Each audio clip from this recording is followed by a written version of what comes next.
Morning, folks. We're back over here at Matt's shop. He's been doing a lot of work on this engine while I was doing other things.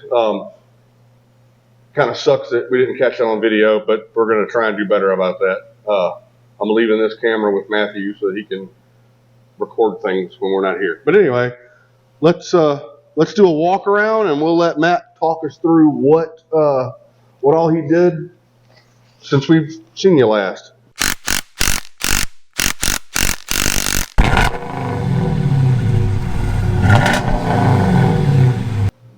This engine is a 351 Windsor. It came out of a 89 Bronco.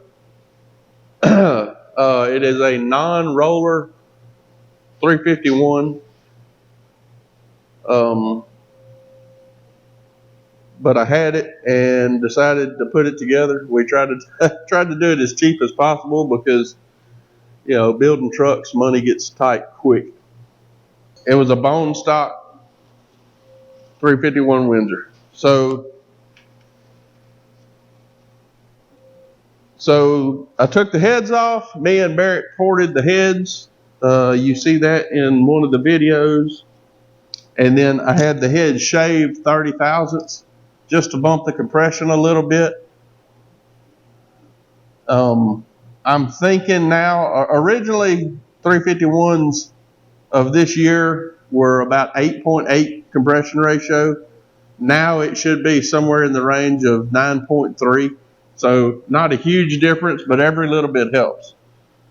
I bought a Wind Stealth carbureted intake because it's going in a 78. Still using the stock cam. I degreed it in. Of course, you can tell we cleaned the motor up and painted it.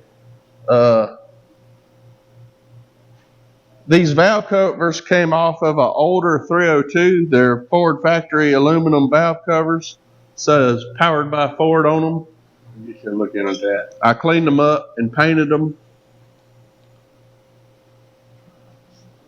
What else have we done to it? Basically, we just cleaned the motor up, resealed everything, new gaskets everywhere. I bought the best gaskets I could. So like the aluminum valve covers have the steel gaskets with the impregnated rubber on them. The oil pan has the reusable gasket on it. New water pump. Just getting it ready to basically go back in. Bought some. I think they either came from Jegs or Summit, but I bought some headers for it. About the cheapest ones you could find.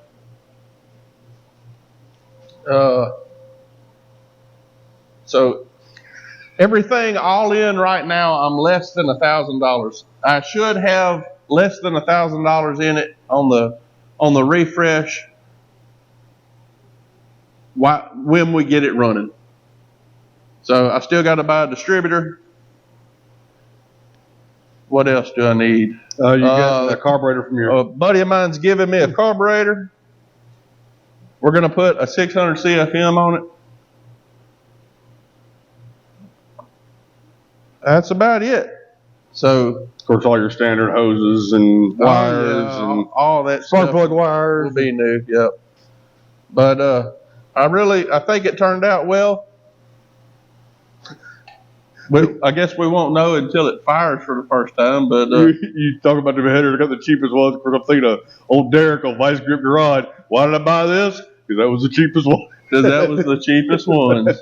Actually, I had a couple of criteria that I wanted. I wanted shorty headers because it's going in a 78 F-150, and to try to find long headers that fit a 78 four-wheel drive F-150, the price gets astronomical.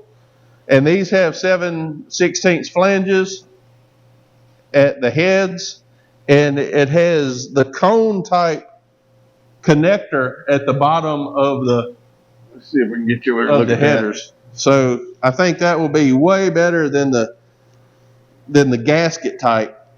Now, so Maybe grab your little cone right quick and show them the. Yeah, the headers themselves were less than $200,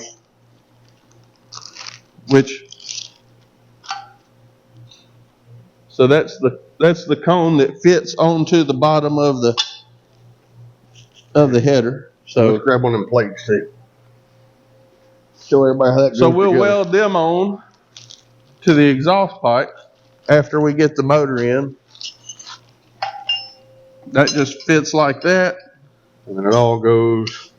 And it all fits like that. And you bolt them up and it, makes a really good connection. No leaks, which is what we want. No leaks.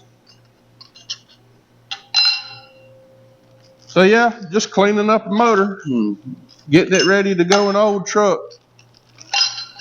Maybe one of these days I'll find a roller motor, which is what I really wanted to build, and I might spend some money on it, but this is what I had. This is what we're going with to start. So we're going to throw it in there and see what she does. Well, I'm sure providing that everything runs and it cranks up and does what we want it to do. I think the 351 is going to be plenty fun in that little old truck for a start. Oh yeah, it should be a good, decent motor. It should make decent horsepower. I think originally the 351s only came with like 170 horsepower from the factory. They make pretty decent amount of torque with the dual plane 4-barrel intake and porting the heads, headers instead of the restrictive manifolds. I'm looking for more than stock horsepower, but I don't think it's going to be astronomical by no means. I mean, it's got the factory cam in it. I did degree it in just because I've never done that before and I wanted to try my hand at it, and it all worked out. I was able to figure out the specs on the cam, and I actually degreed it 2 degrees advanced, which isn't much. Brings the power down in the power band. So the power, what I wanted was the power to be right off of idle. So that's why I advanced the cam a little bit. And yeah, we're just going to see how she does. I think it'll be a great little motor. No reason it shouldn't run. It was pulled out. It actually probably sat for about 10 years. But the reason the truck sat was because the fuel pump went out in it and nobody ever messed with it. The motor, from everything I hear from the previous owner, it was a good motor. So no reason to think otherwise. All right. We'll keep you guys updated. We appreciate you hanging out with us. Yep. God bless y'all. Thanks for watching, and remember, please subscribe. Absolutely. Have a good day. God bless you.